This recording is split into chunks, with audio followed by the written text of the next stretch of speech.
Welcome back, AP. Welcome back to it. Welcome back to your flip about the Tudor reign in England, right? So we spent a lot of time in class talking about the setup of the Tudor monarchy, right? We talked about Henry's dad a little bit and how literally he's a product of the War of the Roses and how, like, Henry's dad is going to go off and marry one of the other Rose families. I can never remember if Henry is related to the Yorks or the Lancasters more directly. But the big thing about it in general is that that's not really that important because it's never going to pop up on an AP test. But the War of the Roses is going to actually create a new house from taking over, neither York nor Lancaster. And it's going to be the rise of the Tudor dynasty, right? And so as we already know, or something that you need to know, is that Henry's father, Henry VII, the guy that beat up the last king of England, like the one king of England before him, Richard III, and they found his body in a parking lot, that guy, they didn't find Henry's dad's body in the parking lot. They found the other guy's body in the parking lot. But anyway, so getting into it, the thing that you need to understand and know is that Henry's father, Henry VII, is going to set up a very, very good financially stable base for him to operate with. It's going to accrue him a lot of money, accruing him a lot of power, and it's a very good representation of the growth of monarchs during the late 1400s and during the Renaissance period.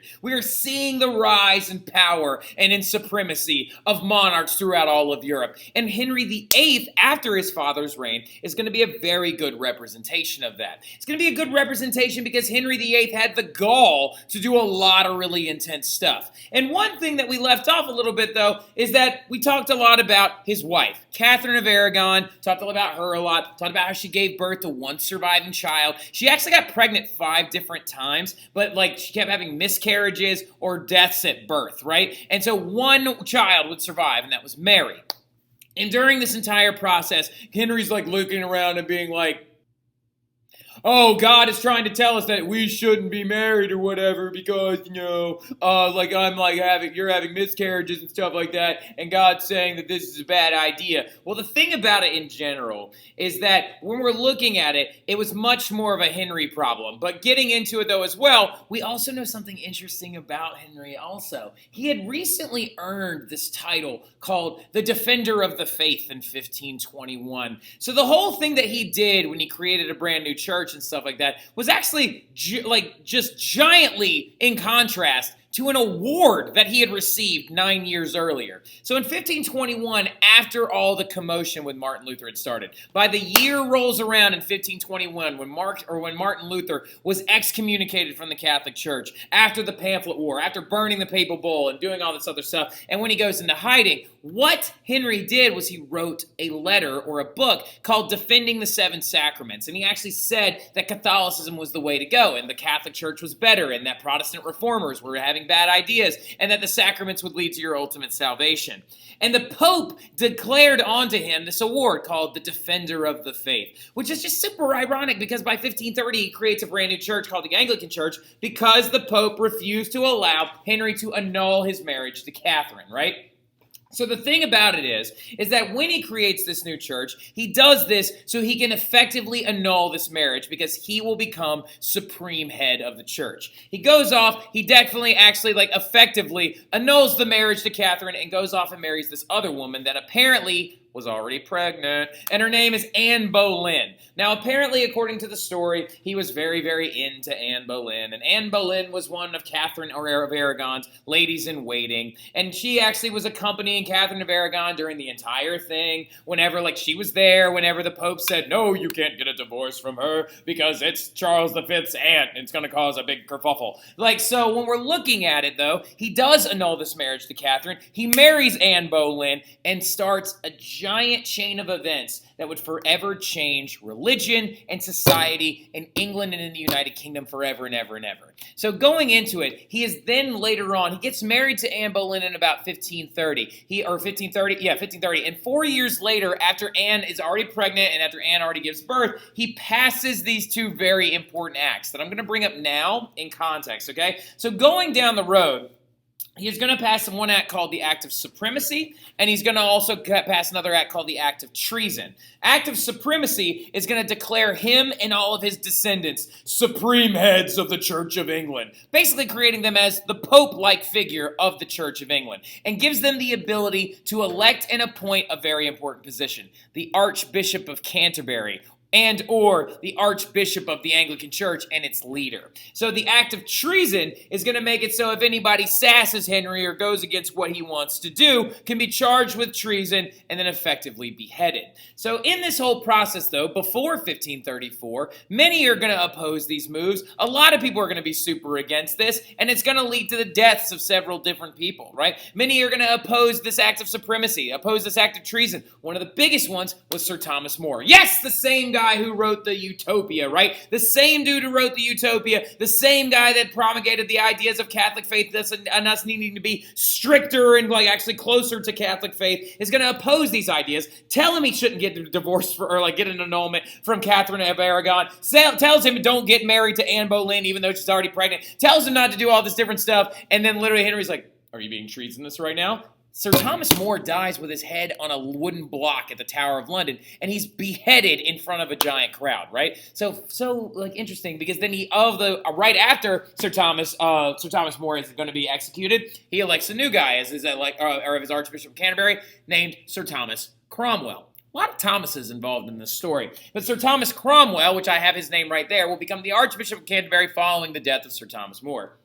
But really, really quickly, let's jump back into Henry's personal life, right? So 1530, when he creates the Church of England and Anne Boleyn's already pregnant, and even before the act of supremacy or the act of treason ever even goes down, she shows up and she's about 9 months in and she's about to give birth. And drum roll, please, what does she give birth to? Duh, girl. And he's just like, ugh. And she gives birth to a girl. He doesn't give birth to a girl. She gives birth to a girl, and they name her Elizabeth I, right? Now, this is a very, very important time, right? Some of you are probably asking yourself, but wait a minute, Mr. Terry. Well, Anne Boleyn is all pregnant and giving birth to Elizabeth I, and while all this other crazy stuff is going down, where's Catherine of Aragon and Mary?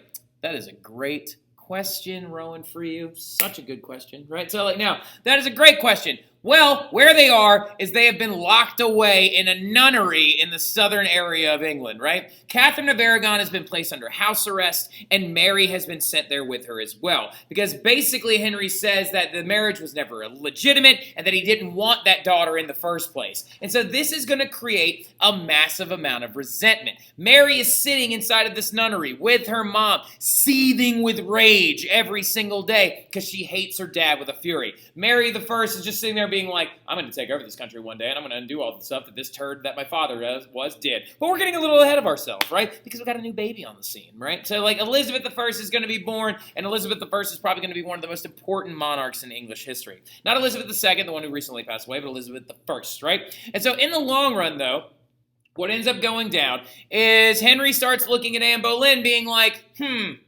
we seem to have another problem here. God seems to be upset with me because I married the wrong woman again.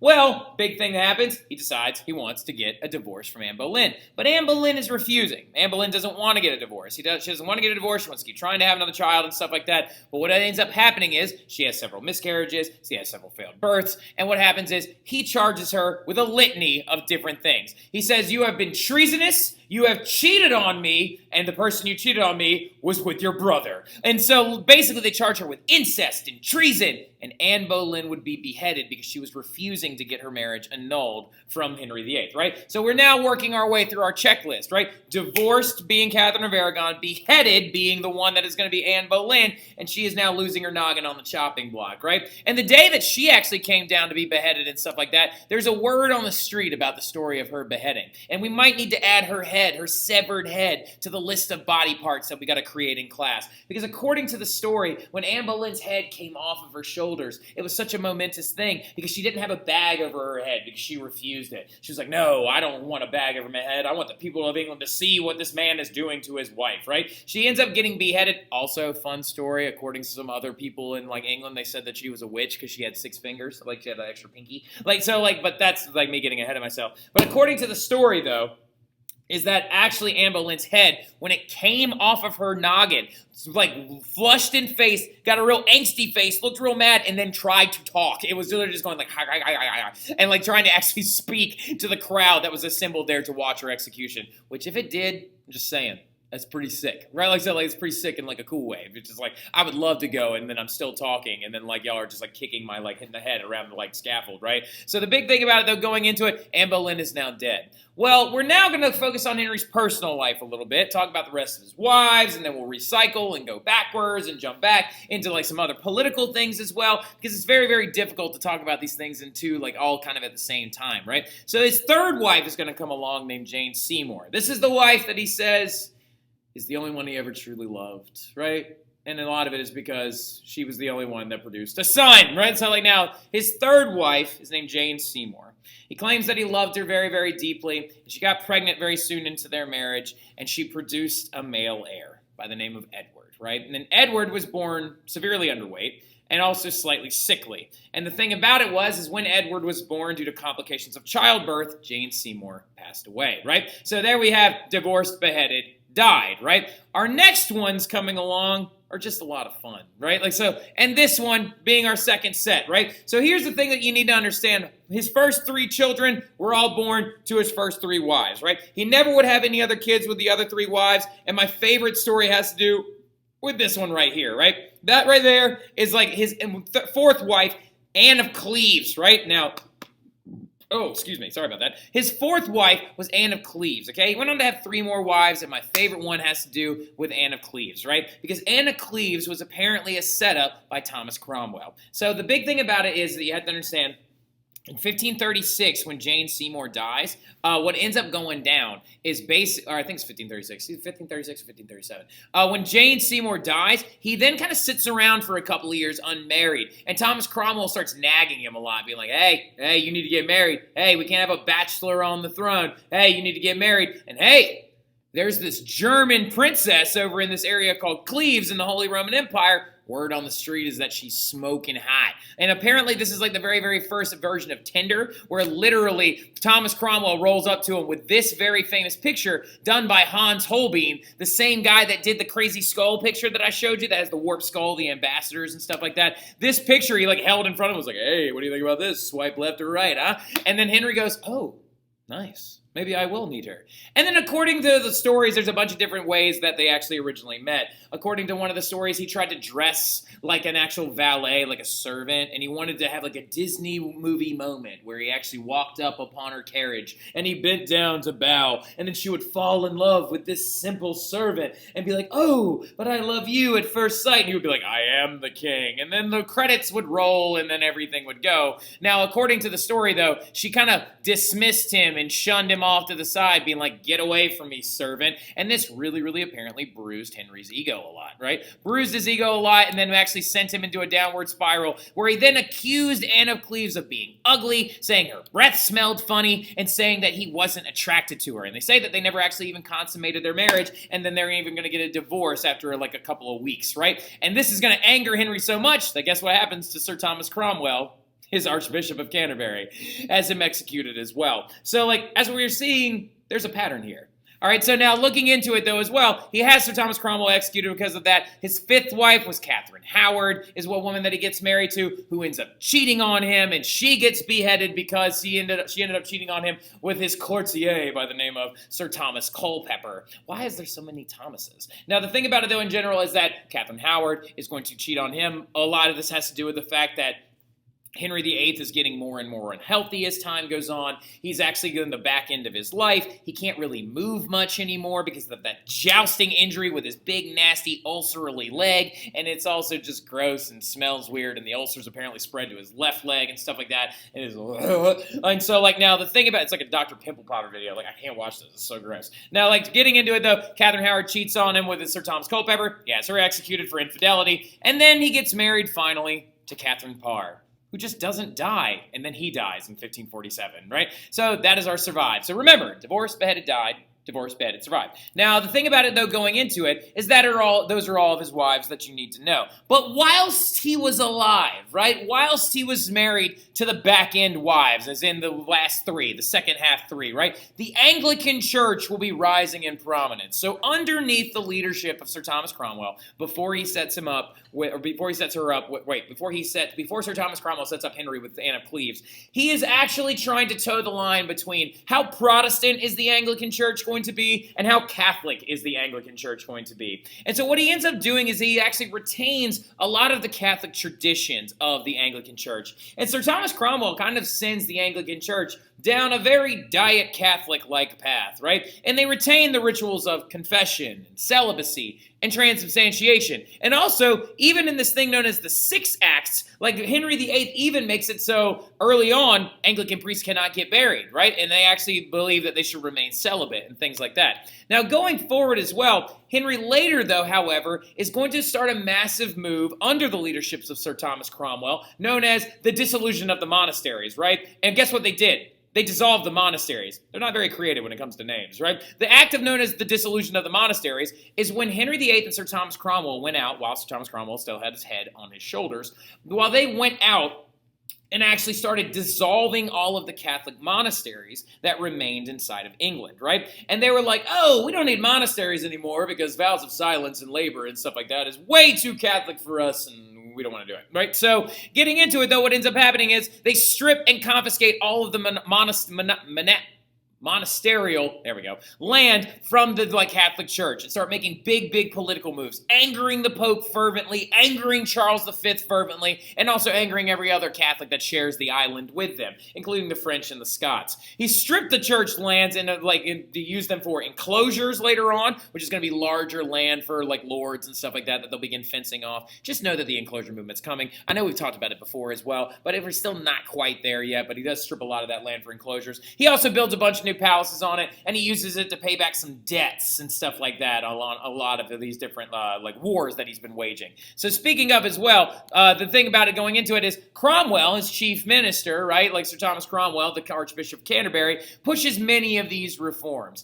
He again though is towing the line between how Protestant were we going to be? Because some of you are probably looking at this and you're like, Mr. Jerry, this just seems like Catholic with a different name. Well, they start doing some different Protestant things.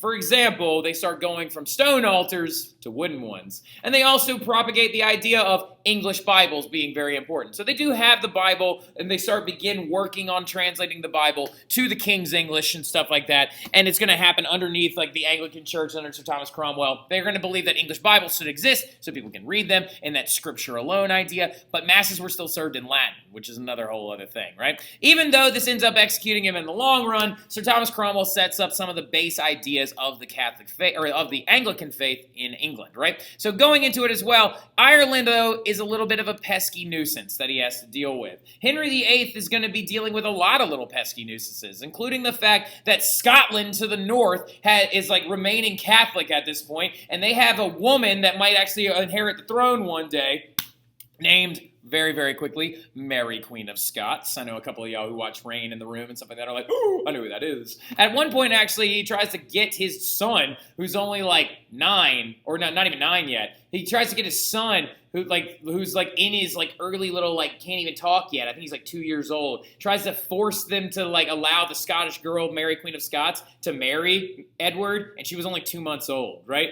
And then they went to war, and it was called the Rough Wooing. Now, the big thing about it, though, in general, is that he has to deal with Scotland. He's got to deal with France. But there's this pesky little nuisance that he has to deal with as well, and it's in his kingdom of Ireland, right? So by this point in the 1540s, Henry VIII owns the southeastern chunk of Ireland. He has actually conquered and taken over, and he's known as the Lord of Ireland, right? And so they still remained mostly devoutly Catholic. Many of their rights and properties are being stripped and sold to English people, and they're also dissolving all of the monasteries. So a lot of these Irish Catholics are being told that if you're going to be Catholic, you better be an at-home Catholic. Do not be worshiping things in the streets of England. So this is going to set up a very important trend going forward. Catholics are not allowed to openly practice anymore, right? So under King Henry VIII, we're moving towards a society where in England, if you are Catholic, you better be doing it in secret because you are not going to be allowed to do it publicly, okay? Now, he's also going to change his title from Lord of Ireland to King of Ireland. And he's going to start setting up the idea that English rulers believe that they own Ireland. And it's going to lead to a process where the English rulers later on are going to start massive conquests of Ireland and trying to take that land for themselves and start using it as a massive area to grow crops and find workers and use basically slave labor, right? So in this process, though, he does declare himself King of Ireland and starts moving forward. But by the 1540s, something you need to understand about Henry is that he's growing very unhealthy. right? Like, so now by the 1540s, he's gaining a lot of weight. He's almost unable to move. A lot of it has to do with the injury to his leg that he sustained in 1536 due to a jousting accident that is becoming more and more re-aggravated. And every time he would stand up, the ulcers in his legs would burst and they would actually really, really hurt him. And in 1547, he actually got so unhealthy at one point that he wasn't even able to move around anymore, and he had gotten so morbidly obese that one of those ulcers burst when he tried to get out of his bed, and he got an infection and he died, right? And this is after starting multiple wars with Scotland and France. And so he's leaving England in a little bit of a weird situation. Not the most stable one, right? Like, his dad set up a very, very stable English society for him. And Henry is setting up a kind of a shaky situation. And then who does that mean, though, is going to get the throne of England after Henry VIII makes a brand new church, becomes King of Ireland, starts trying to force his son to marry a 7-month-old, or a 2-month-old, 7-month-old, just a baby. That's all you need to know. Now, what is all of this stuff going to be happening, right? Who's going to take over the rulership? Well, that's going to be really important. Before he actually died in 1543, he got a little nervous. He was getting very, very ill. His son was about the age of, he was 5. Yeah, Edward was about 5 years old at the time in 1543. And Henry's starting to freak out a little bit. He's starting to freak out a little bit because he realizes that he has one son who's 5 years old and was born underweight and is kind of a sickly kid. He's like pale and stuff like that. He's a little bit freaked out because he's like, if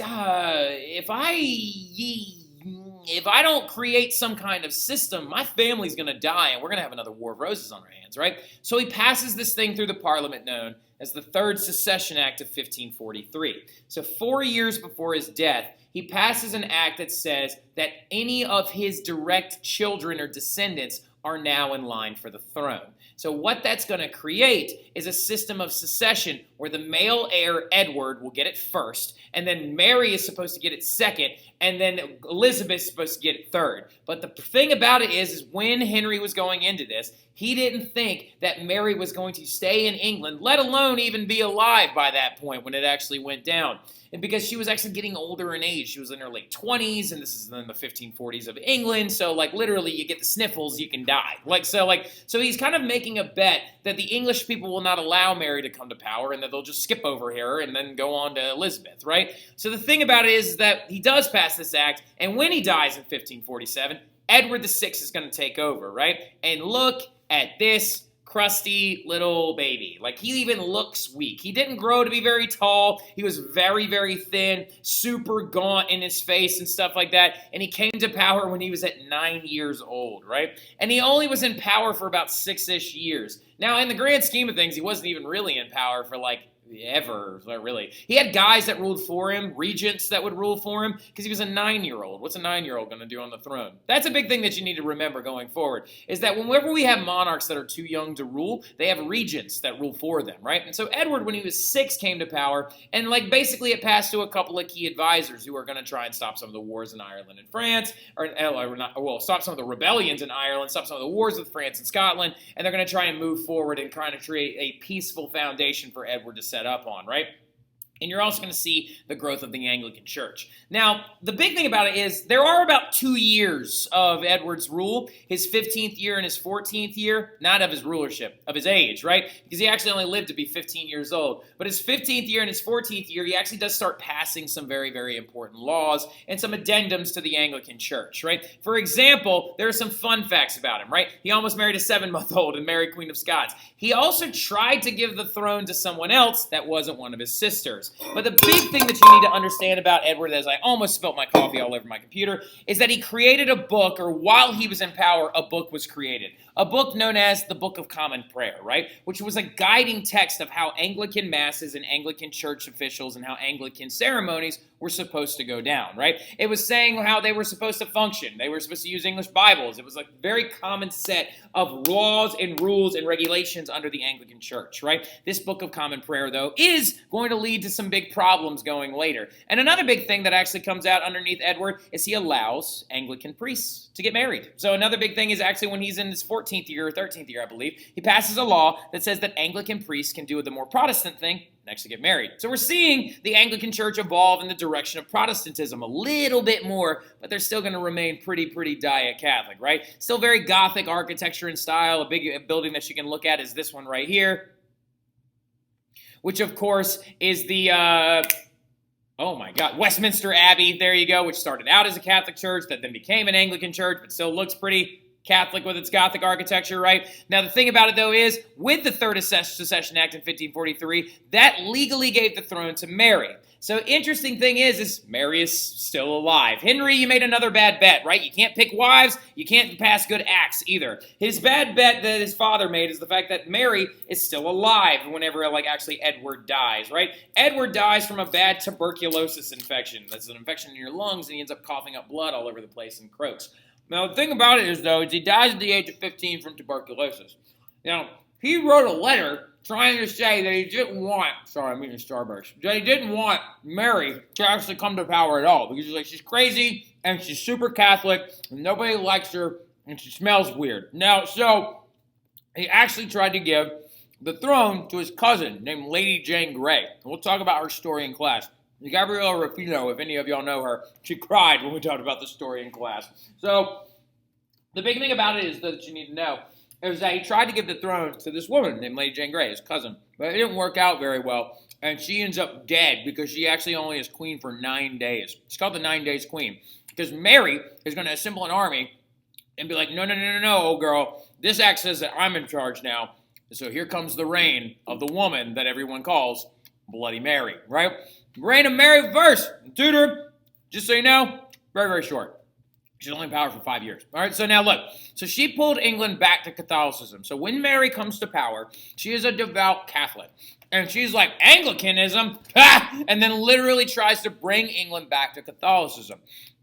And in this process, she does some pretty devoutly Catholic things. She does one of the most important events in European history that we're going to need to be able to note. She actually marries this guy named Philip II, who's the King of Spain, who's also uber Catholic, who was trying to use this marriage so he could become King of England. But the thing about it that you need to understand is King of England only is given to direct male descendants. The Parliament of England is not going to allow Philip II to become the direct in-line right of the actual King of England. He's more King of England by title. And so if Mary actually dies, and they, of course, are not married together anymore, then he no longer has the title of King of England. But she married him because he's super Catholic. And guess who he's the son of? Charles V, right? When Charles V abdicated the throne, and that already actually happened at this point, when he abdicated the throne and split the Habsburg family in half, Philip II was given the Spanish branch. So Mary goes off and marries him. And they had a loveless relationship. He was 27, she was 37. She was attracted to him, but he wasn't attracted to her. Apparently, there is rumors that they never consummated their marriage, and there's also rumors that if they ever did, they only did it once because literally she never got pregnant. Actually, at one point, Mary even had a phantom pregnancy. She wanted to give birth to a child so bad so she could clip out Elizabeth altogether and keep England a Catholic country. And apparently in Mary's mind, she was just like, oh, I'm pregnant, and I can't wait to give birth to this baby. And Philip's like, are you sure about that? And so literally her stomach even swelled and stuff like that until doctors came up to her at one point and was like, oh, girl, there is no heartbeat in there, and there's nothing in there. This is all inside your mind, right? And so this is a very important thing to kind of shed some light on Mary's personality and stuff like that. She eventually earns the title of Bloody Mary because when she would catch Anglicans and Protestants openly practicing their masses and rituals, she would have them executed, right? But the thing about it is when you call her Bloody Mary, you would think that she actually killed loads and loads and loads of people.